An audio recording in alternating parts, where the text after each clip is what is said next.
السلام عليكم ورحمة الله وبركاته. الحمد لله وكفى وسلام على عباده الذين اصطفى أما بعد. فأعوذ بالله من الشيطان الرجيم. بسم الله الرحمن الرحيم. قل هو الله أحد الله الصمد إلى آخر. صدق الله العظيم. برادران اسلام، ابھی میں نے آپ حضرات کے سامنے سورۃ الاخلاص کی 2 آیت کریمہ تلاوت کی.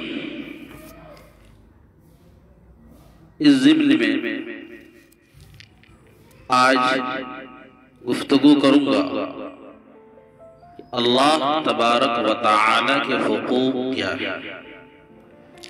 اللہ رب العالمین نے دنیا میں انسانوں کو بھیجا ہے. ہر ایک کے حقوق کو اللہ نے الگ الگ بیان کیا ہے. اللہ کے حقوق کیا ہے، بندوں کے حقوق کیا ہے، جانوروں کے حقوق کیا ہے، اپنے جسم کے اپنے اعضاء کے حقوق کیا ہے. آج میری گفتگو جو ہوگی انشاءاللہ حقوق اللہ. آپ دنیا پر ایک نگاہ ڈالیے، لوگوں کی آوازوں کو سنیے، آس پاس کی صداؤں پر دھیان دیجئے.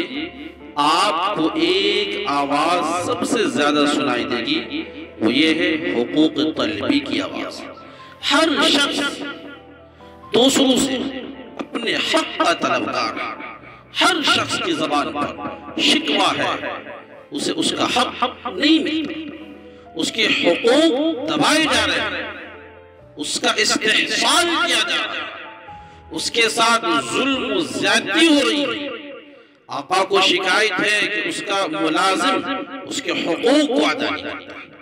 ملازم کو یہ شکوہ ہے کہ آقا اس کی محنت کے مطابق اس کا حق نہیں دیتے. اس طرح ہر شخص دوسرے سے حق تلفی کا شکار.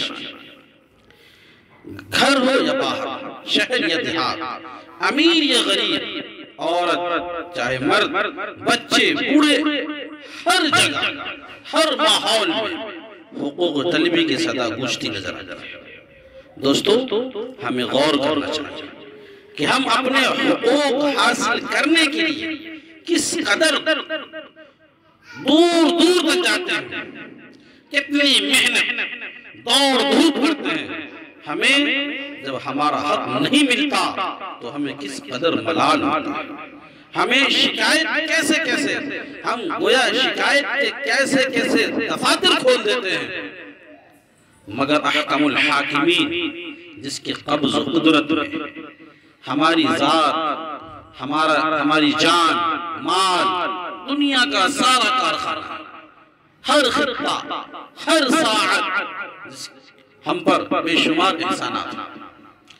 کیا ہم نے اس کے حقوق کی ادائیگی کی فکر کی؟ کیا اس کے جو حقوق ہم پر عائد ہیں وہ ہم نے ادا کیے؟ اللہ تبارک و تعالی ہم سے اپنے حقوق کی ادائیگی کا طلبگار ہے. وہ بھی اس کے فائدے کے لیے نہیں، وہ بھی اللہ تبارک و تعالی کے فائدے کے لیے نہیں، بلکہ ہمارے ہی فائدے کے لیے ہے. کیا ہم نے اس کی طرف دھیان دیا؟ کتنی مرتبہ دھیان دیا؟ کیا ہم نے اس کی طرف توجہ کی؟ کتنی بار توجہ کی؟ اگر ہم اللہ کے حقوق کو ادا کرنے والے نہ بنیں گے تو کیا اللہ ہم سے خوش رہے گا؟ کیا اس کی رضامندی ہمیں حاصل ہوگی؟ کہ اللہ کے حقوق تلف کرنے کے بعد ہم اللہ کے غیظ و غضب اور اس کی زبردست پکڑ سے ہم بچ سکیں گے؟ ہرگز نہیں. برادران اسلام، ہماری سب سے پہلی ذمہ داری یہ ہے کہ ہم اللہ کو پہچانیں، اس کے حقوق کو پہچانیں، اور حقوق پہچاننے کے بعد اپنے جان و تن سے اس کی ادائیگی میں لگ جائیں. اس کے بغیر نہ ہمیں دنیا میں کامیابی مل سکتی ہے نہ آخرت میں مل سکتی ہے. اللہ تبارک و تعالی کا سب سے پہلا حق یہ ہے کہ ہم اس کے ساتھ کسی کو شریک نہ ٹھہرائیں. وہ یکتا ہے اللہ کی وحدانیت میں، اس کی فادانیت میں، اس کی سمادانیت میں کسی کو شریک نہ کرے۔ وہ تنہی تنہا وحدہ لا شریک ہے۔ اللہ نے کہا قل هو اللہ احد اللہ الصمد، اے نبی اکرم صلی اللہ علیہ وسلم کہہ دیجئے کہ اللہ ایک ہے، اللہ بے نیاز ہے۔ اللہ کی ذات یا صفات میں کسی کو شریک و ساتھی قرار دینا یہ شرک، اور شرک سب سے بڑا ظلم۔ اللہ تبارک و تعالیٰ نے دوسرے ارشاد فرمایا ان الشرک لظلم عظیم، کہ بے شک شرک بہت بڑا ظلم ہے۔ ہر گناہ کی بخشش ممکن ہو سکتی ہے مگر شرک کی بخشش نہیں ہوتی۔ قرآن کریم کی دوسری آیت میں اللہ تعالیٰ ان اللہ لا یغفر ان یشرک بہ ویغفر ما دون ذلک لمن یشاء ومن یشرک باللہ فقد ضل ضلالا بعیدا، کہ بے شک اللہ نہیں بخشے گا اس بات کو اس کے ساتھ کسی کو شریک ٹھہرائے، اور بخش دے گا اس کے علاوہ جو وہ چاہے۔ جو اللہ کے ساتھ کسی کو شریک ٹھہرائے گا اس نے بہت دور کی گمراہی میں بھٹک گیا۔ جس طرح اللہ کا ہم پر حق ہے کہ ہم اس کی ذات کو ایک مانیں، اس کے ساتھ کسی اور کو، اس کی خدائی میں کسی اور کو شریک نہ سمجھے، اس طرح ہم پر یہ ضروری ہے اس کی صفات میں کسی کو شریک نہ جانے۔ جس طرح اللہ تبارک و تعالیٰ کو دور و نزدیک کی خبر ہے، ہر کھلی اور چھپی چیزوں کا علم ہے، کسی اور کے متعلق ہمارا یہ عقیدہ نہ ہو۔ جس طرح اللہ تبارک و تعالیٰ عالم الغیب ہے، ہم کسی اور کو عالم الغیب نہ سمجھیں۔ ہمارا بلکہ یہ حال ہے ہمارے بعض مسلمان کہ اللہ کا رسول صلی اللہ علیہ وسلم کو عالم الغیب سمجھیں۔ یہ اللہ کی صفت ہے غیب کی باتوں کو جاننا، کسی انسان کے بس کی بات نہیں۔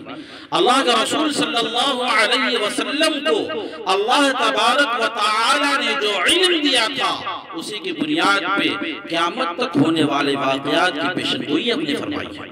اللہ تعالیٰ سورۃ نجم میں ارشاد فرماتا ہے ان هو الا وحی یوحی، کہ نبی اکرم صلی اللہ علیہ وسلم آپ جو کچھ بھی کہتے ہیں میں آپ کی طرف وحی کرتا ہوں تب آپ بولتے ہیں۔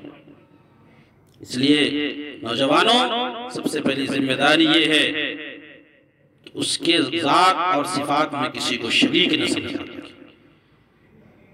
جس طرح اللہ تعالیٰ کو میں نے کہا کہ دور نزدیک کی ہر کھلی چھپی چیز کا علم ہے، کسی اور کے بارے میں نہ سمجھیں، کسی اور کے متعلق ہمارا عقیدہ نہ ہو۔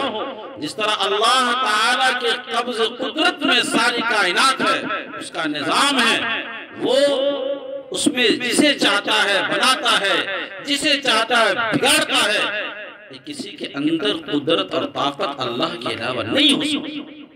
اسی طرح اللہ تعالیٰ کا ہم پر یہ بھی حق ہے کہ ہم اس کی عبادت و اطاعت کریں، اس کے حکموں کے آگے سر کو جھکا دیں۔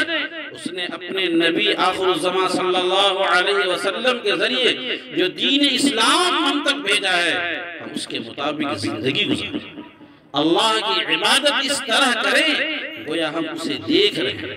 اگرچہ ہم اپنی ان ظاہری آنکھوں سے خدا کو نہیں دیکھ سکتے مگر اس میں کیا شک شبہ ہے کہ خدا ہمیں ہر وقت دیکھ رہا ہے، ہماری ہر حرکات کو، ہر لمحے اللہ تعالیٰ ہم ایک حرکت و سکنات کو دیکھ رہا ہے، ہمارا ہر قدم اس کے ارادے اور مشیت کے مطابق۔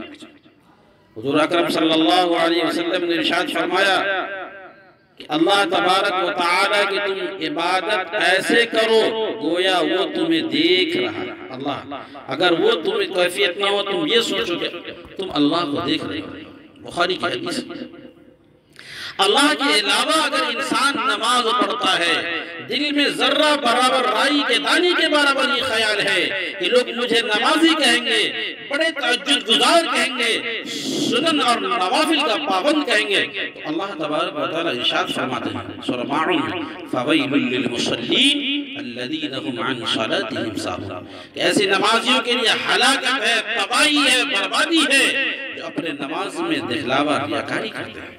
اس لیے اللہ کے ذات اور اللہ کی ذات اور صفات میں کسی کو شریک نہ سمجھے اور اپنی عبادتوں میں کسی کو شریک نہ کرے۔ کوئی بھی عبادت لوگ اچھا کہیں نہیں، اللہ کی خوشنودی کے لیے۔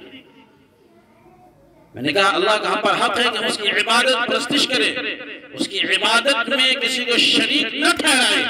اگر ہم نے ایسا نہ کیا تو ہم اللہ کا حق ادا کرنے والے نہ بنیں گے، بلکہ حق مارنے والے بن جائیں گے، اور حق مارنے کا جو خوفناک انجام ہوگا وہ کون نہیں جانتا۔ اللہ تعالیٰ کا ہم پر یہ بھی حق ہے کہ ہم سر اسی کے آگے جھکائیں، کسی اور کے آگے نہیں جھکائیں، سجدہ اسی کی ذات کو کریں، کسی قبر کو، طواف کسی درخت کے سامنے اپنے سر کو نہ جھکائیں۔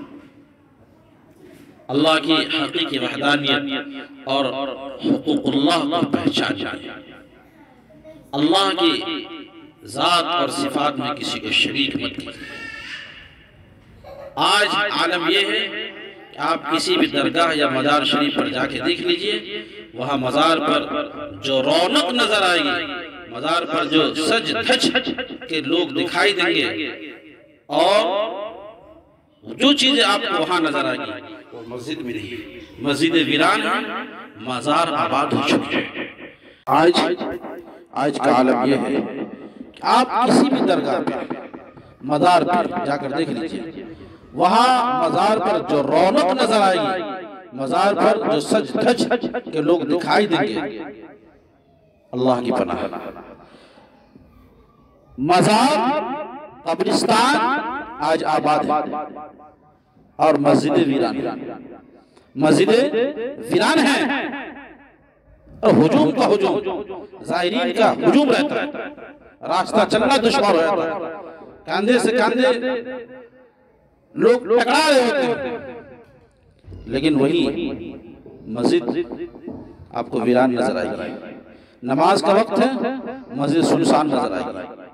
دو چار اللہ کے بندے پہنچ گئے تو پہنچ گئے، ورنہ مزار شریف کو چھوڑ کے مسجد کہاں جانے والے۔ میرے دوستو یاد رکھو، ہمیں اپنے اعمال کا جائزہ لینا چاہیے، سوچنا چاہیے کہ ہم اپنے حقوق کا مطالبہ کرنے کے لیے ہر وقت تیار رہتے ہیں۔ ہر وقت شکوہ رہتا ہے، میرا حق وہ ادا نہیں کرتا ہے، میرا حق وہ ادا نہیں کرتا، میرا حق وہ ادا نہیں کرتا، مگر اللہ تبارک و تعالیٰ کا بھی حق ہے۔ اس اللہ کے حق کو ہم کتنا ادا کرتے ہیں؟ کیونکہ اللہ تعالیٰ کے احسانات، انعامات کا تقاضا یہ ہے کہ ہم اس کے حقوق کو سب سے پہلے سب سے زیادہ ادا کریں، سب سے زیادہ ادا کریں۔ اس لیے اللہ رب العالمین نے انسان کو بے شمار نعمتوں سے نوازا ہے۔ اللہ رب العالمین کا حق یہ ہے، اللہ کے رسول صلی اللہ علیہ وسلم جو چیزیں بتلائی ہیں اور اللہ کا جو حکم ہے اس میں چلیے، شرک سے بچیے، اللہ کی وحدانیت، اس کی فردانیت کو پہچانیے اور شرک سے بچیے، چاہے شرک اصغر ہو یا شرک اکبر ہو، شرک سے بچنا چاہیے۔ اپنے اعمال کو اللہ تبارک و تعالیٰ کے لیے جو بھی اعمال ہو اللہ کے لیے خاص ہو۔ وَمَا أُمِرُوا إِلَّا لِيَعْبُدُوا اللَّهَ مُخْلِصِينَ لَهُ الدِّينَ۔ جگہ جگہ اَلَا لِلَّهِ الدِّينُ الْخَالِصُ، قرآن کریم میں جا بجا حکم ہے کہ آپ کا ہر عمل اللہ تبارک و تعالیٰ کی خوشنودی کے لیے، اللہ کو خوش کرنے کے لیے ہو، لوگوں کو خوش کرنے کے لیے نہ ہو۔ اگر ہمارا عمل کوئی ایسا ہے جو لوگوں کو خوش کرنے کے لیے تو شرک ہے، وہ بھی شرک ہے۔ ان تمام چیزوں سے بچنا چاہیے، اپنے اعمال کا جائزہ لیتے رہنا چاہیے۔